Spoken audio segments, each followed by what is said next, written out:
अभी electoral bond से जो फंड रेजिंग हुआ है, जो पैसे लिए हैं पॉलिटिकल पार्टी ने, जो राजनीतिक पार्टी पैसे ली है, उसके लिए बहुत बवाल मचा हुआ है कि ये पार्टी इतना पैसा लिया, इनको इतना मिला, क्यों मिला क्यों मिला। मैं तो सबसे अगर मैं एक नज़र में देखा तो मुझे तो लगा कि सबसे कम पैसा जो है वो बॉन्ड फंड से भारतीय जनता पार्टी को मिला है। आप एक चीज़ गौर करिए, आप भारतीय जनता पार्टी को 6061 करोड़ रुपए मिले हैं, 6061 करोड़ रुपया मिला है, और इनके हैं 303 एमपी। भाई इनके हैं 303 एमपी, तो पर एमपी इनको मिला करीब करीब 20 करोड़ रुपए, इनको मिला 20 करोड़। यही चीज़ जो है कांग्रेस का, कांग्रेस जो है 1420 करोड़, 1420 यहाँ भी ये यही है, फंड में भी 1420 करोड़ रुपए इन्होंने बॉन्ड फंड से लिया, और इनके हैं 52 एमपी। तो करीब करीब पर एमपी जो है इनको 27.3 करोड़ मिला, तो पर एमपी तो इनको ज़्यादा है। अब यही हाल जो है डीएमके का है, डीएमके का, ये आईएनसी लिख लीजिए, ये बीजेपी,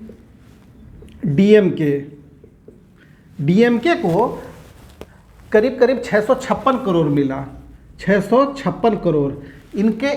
इनके जो एमपी हैं उनकी संख्या है 24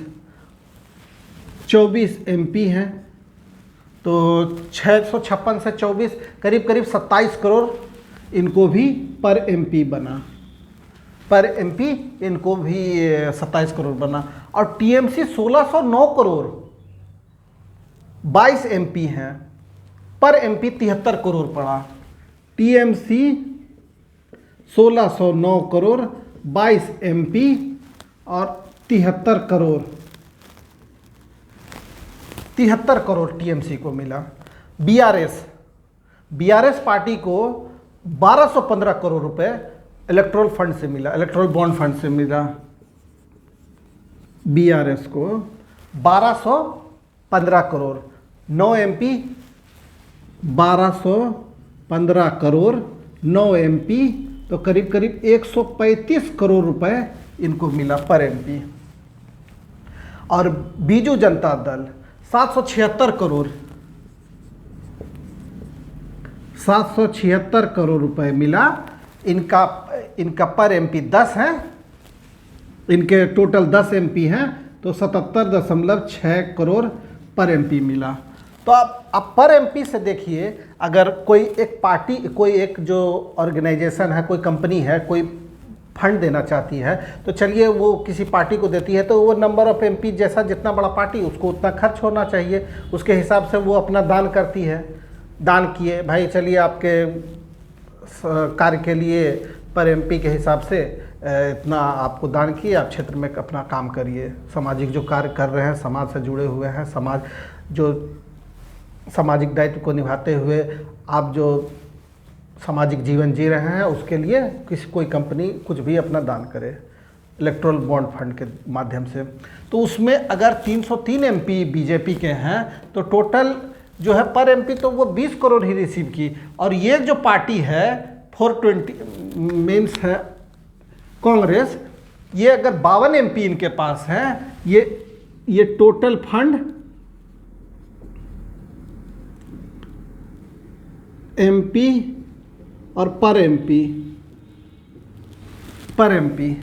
तो 20 करोड़ से ज़्यादा 27 करोड़ तो इनको मिल रहा है, डीएमके को 27 करोड़, टीएमसी तो 73 करोड़ ले रही है पर एमपी। आप ऐसा नहीं ना कर सकते हैं, एक परिवार, कोई एक परिवार है, वहाँ पे 4 लोग हैं, तो आप उनको पर आदमी के हिसाब से 16 रोटी, और दूसरा जो परिवार है 40 आदमी का परिवार है, तो उसको भी आप बोलिएगा, उसको आप 20 रोटी दिए, बोले फिर आप ये 16 रोटी ले रहे हैं, वो 20 रोटी ले रहे हैं, आप ज़्यादा ले रहे हैं। भाई 40 आदमी के परिवार को 20 रोटी तो पर कभी हुआ, 20 रोटी में तो आधा रोटी पर हेड खा रहे हैं, और आप 4 रोटी खा रहे हैं, 16 रोटी में 4 रोटी। भाई आपका जितना बड़ा एमपी, जितना ज़्यादा एमपी रहेगा उतना ही तो आप ज़्यादा क्षेत्र में काम करिएगा, उतना ही ज़्यादा क्षेत्र में तो आप काम कर रहे हैं। जितना एमपी है उतना ही क्षेत्र में आप काम करिएगा। तो भाई पर एमपी के हिसाब से तो बीजेपी मुझे दिखता है कि इस हिसाब से सबसे कम जो है अगर दान मिला है तो जो इलेक्टोरल बॉन्ड फंड के माध्यम से अगर किसी पार्टी को पैसा मिला है तो वो बीजेपी है। सबसे कम पैसा पाने वाला पार्टी बीजेपी है।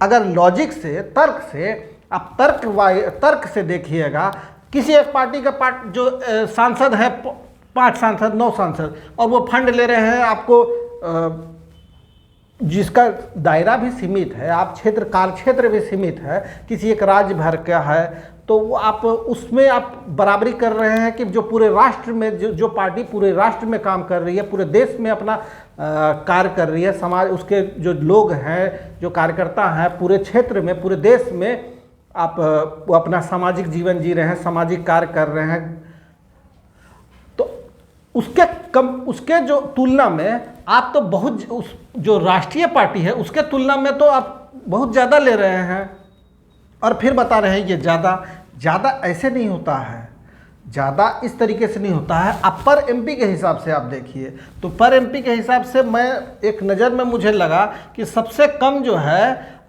बीजेपी को ही मिल रहा है। बीजेपी ने ही इलेक्टोरल बॉन्ड फंड के माध्यम से बीजेपी ने सबसे कम पैसा लिया है।